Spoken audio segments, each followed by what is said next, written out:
ഇത് എൻ്റെ ലൈഫിലെ തന്നെ ഒരു ഡ്രീമിയസ്റ്റ് മൊമെൻ്റ് ആണ് കേട്ടോ. ഇത് മാത്രമല്ല, ലക്ഷദ്വീപിൻ്റെ ഓരോ കോർണേഴ്സും അത്രയ്ക്ക് ബ്യൂട്ടിഫുൾ ആണ് കേട്ടോ.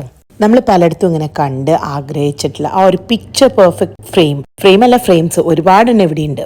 Welcome back to Lakshadweep travel vlog episode 4. അപ്പോൾ നമ്മൾ കഴിഞ്ഞ എപ്പിസോഡിൽ പറഞ്ഞു നിർത്തിയത് സ്നോക്ലിംഗ് പ്രാക്ടീസ് കഴിഞ്ഞിട്ട് അഗത്തി ഐലൻഡിലെ സൈറ്റ് സീയിങ് ആണ്. നമ്മളൊരു ഏകദേശം 4 മണിയാകുമ്പോൾ ഇറങ്ങിയിട്ടോ സൈറ്റ് സീയിങ്ങിന്. നമ്മുടെ പ്ലാൻ എന്തായിരുന്നു എന്ന് വെച്ച് കഴിഞ്ഞാൽ അഗത്തിയിൽ പറ്റാവുന്ന അത്ര സ്ഥലങ്ങളൊക്കെ കവർ ചെയ്തിട്ട് വൈകുന്നേരം സൺസെറ്റിന് അന്താൻ ബീച്ചിൽ എത്താനായിരുന്നു. അപ്പോൾ നിങ്ങൾ വിചാരിക്കേണ്ടാവും 2 മണിക്കൂർ കൊണ്ട് ഇത്രയൊക്കെ കവർ ചെയ്യാൻ പറ്റുമെന്ന്. അതെന്താണെന്ന് വെച്ചാൽ അകത്തെ ഒരു ചെറിയൊരു ഐലൻഡാണ് കേട്ടോ. അതിൻ്റെ നീളം ഏകദേശം ഒരു 7-7.5 കിലോമീറ്ററേ ഉള്ളൂ. അതുപോലെ തന്നെ അവിടുത്തെ പോപ്പുലേഷൻ എനിക്ക് തോന്നുന്നു ഏകദേശം ഒരു 7,000 ആൾക്കാരൊക്കെ ഉള്ളൂ.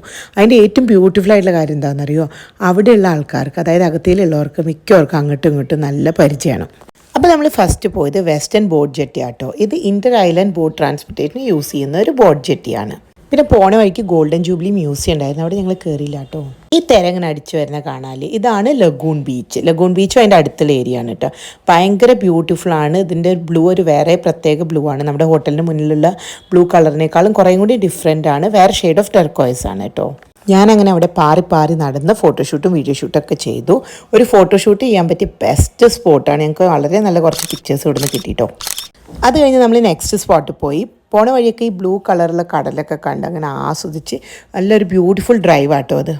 ഇനി നിങ്ങൾ ഈ സീനൊന്ന് നോക്കിയേ, നേരത്തെ കണ്ടേക്കാളും ഡിഫറെൻ്റ് അല്ലേ. പറയുമ്പോൾ ഒരു ഇച്ചിരി അങ്ങോട്ട് മാറുമ്പോഴേക്കും എന്തോ ഒരു ഡിഫറെൻ്റ് ആണെന്നറിയോ. ആ കടലിൻ്റെ ഒരു തിരയും അതിൻ്റെ കളറും ആകെ മൊത്തം രൂപഭംഗിയൊക്കെ മാറി. ഇത് അഗത്തി ഐലൻഡിലെ ഈസ്റ്റേൺ ജെട്ടിയാണ് കേട്ടോ. ഇവിടെ ഈ പാലത്തുമ്പോൾ നിന്നിട്ടുള്ള കാഴ്ച കാണാൻ നല്ല രസമാട്ടോ. 2 സൈഡും കടലും ഈ പാലങ്ങനെ കടലിൻ്റെ നടുക്ക് കൂടെ ഇങ്ങനെ കുറച്ച് ദൂരമുണ്ട്, നല്ല രസമാണേ. അപ്പം നമ്മൾ ലക്ഷദ്വീപിലെ അഗത്തി ഐലൻഡിലെ എവിടെയാണ്, ഈസ്റ്റേൺ ജെട്ടിയോ? Eastern jetty. അപ്പോൾ അവിടെ നിന്ന് കാഴ്ചകളൊക്കെ കണ്ടിട്ട് സൺസെറ്റിൻ്റെ ടൈമായി തുടങ്ങി. അപ്പം നമ്മൾ നേരെ വെച്ച് പിടിച്ചു അന്താൻ ബീച്ച്. ഇത് അഗത്തിയിലെ തന്നെ മോസ്റ്റ് ബ്യൂട്ടിഫുൾ ബീച്ചാണെന്ന് എനിക്ക് തോന്നി കേട്ടോ. ഈവനിങ് സൺസെറ്റ് ആയിട്ട് ഇവിടെ നല്ല വൈബാണ്. അപ്പോൾ ആ ഡീറ്റെയിൽസ് ഒക്കെ ആയിട്ട് നമുക്ക് അടുത്ത എപ്പിസോഡിൽ കാണാം. Stay tuned. ബൈ.